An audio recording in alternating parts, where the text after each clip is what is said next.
mantra means instrument of the mind. When you break it down to man and tra, it means instrument of the mind. So it is like any other instrument, be it like a flute or bansuri, that when it is played in the correct key, the correct notes are played in the correct rhythm, it can be the most mesmerizing, beautiful experience, bring people to tears, so moving. But if the flute is played by a beginner, making some mistakes along the way, it's not so impactful. So like that, a mantra needs to be played in the right way as an instrument. It needs to be pronounced correctly. It needs to be recited in the right meter to unlock its power. And when it is recited with full devotion, it can send vibrations throughout the whole body and the mind. So that's where its power lies. And the power of mantras are scientifically proven, that when you chant them correctly versus when you recite something that's made up, perhaps if you recite something in Sanskrit in the same sort of tempo as a mantra, scientific studies have shown that there is a statistically significant impact that reciting a true mantra can have. It can statistically significantly increase your sattva or your purity, and at the same time reduce your tamas or your darkness. It statistically significantly reduces depression symptoms and reduces stress. And this is biophysically proven with skin conductance tests detecting the stress hormones. It increases the alpha wave activity in the brain, which is the frequency of activity in the brain that is related to relaxation and focus. And it also activates area of the brain that are associated with focus and awareness. So this is all scientifically proven with EEG and MRI scanners. And I have a bit of expertise in this because it's actually the area that my PhD was in. So I was really fascinated reading about this. But that is a mantra. I'm going to be actually singing a bhajan. Now, a bhajan is equally powerful, but it is a free-flowing song. So it is okay if your pronunciation isn't 100% top-notch, which mine really isn't, because I've never really had a guru teach me. So I wouldn't be able to unlock the effects of a mantra. So I'm going to just now sing one stanza of a bhajan. Jai Ganesha, Jai Ganesha, Jai Ganesha Deva, Mata Jaki Parvati Pitta Mahadeva. So now a little bit about Lord Ganeshji. He is the remover of obstacles.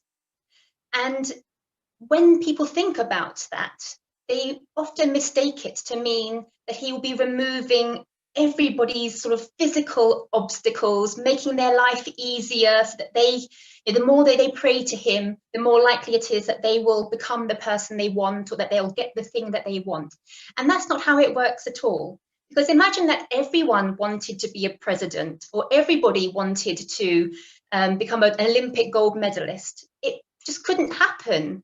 So that is not what Lord Ganesh, as the remover of obstacles, is meant about. Let's just touch on this subject of everyone wanting to be an Olympic gold medalist for a second. So obviously, to become an Olympic gold medalist, there will be many obstacles in the way for everyone. But let's say an individual works really, really hard. They are really determined. They never give up. They train so hard. I mean, that is the first set of obstacles that could be in your way, that maybe you don't work very hard, or you kind of give up when the going gets tough, your muscles are aching too much. So in that way, you are your own obstacle, because your physical body, your attitude is getting in the way of you progressing to your potential. But now let's imagine that you work the very hardest of any person in the whole world, and yet you still, maybe you make the national team, but you don't get to go to the Olympics and become an Olympic gold medalist. Now, somebody who's really fixated on becoming that Olympic gold medalist, they might become very bitter, very depressed, very sad. And that is their obstacle to then having a fulfilled life. Because on the other hand, another individual who, again, was working the hardest of everybody in the whole world at a particular sport, and they don't win that Olympic gold medal, but they are trying to move towards that goal of Olympic gold medal in an unattached way, so that they can still be free to receive other opportunities and to see the greatness in life in other ways.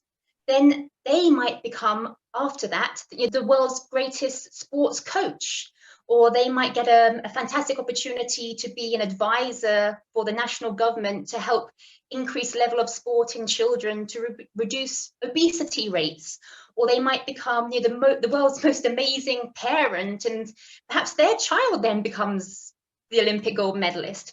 So that first individual who blocked all of those opportunities out because they were so fixated on that one goal, and when they didn't reach it, they became bitterly disappointed and very depressed. That is somebody who, again, they were their own obstacle to then leading a really fulfilled, very happy, very peaceful life where they reach their potential. So this is just an example of the true meaning of Lord Ganeshji as the remover of obstacles. It is where helping us to realize that we are our own greatest obstacle. And unless we are open to receiving the divine, we will never be able to see the glorious opportunities in front of us and to really appreciate all the beauty that lies in all of our lives.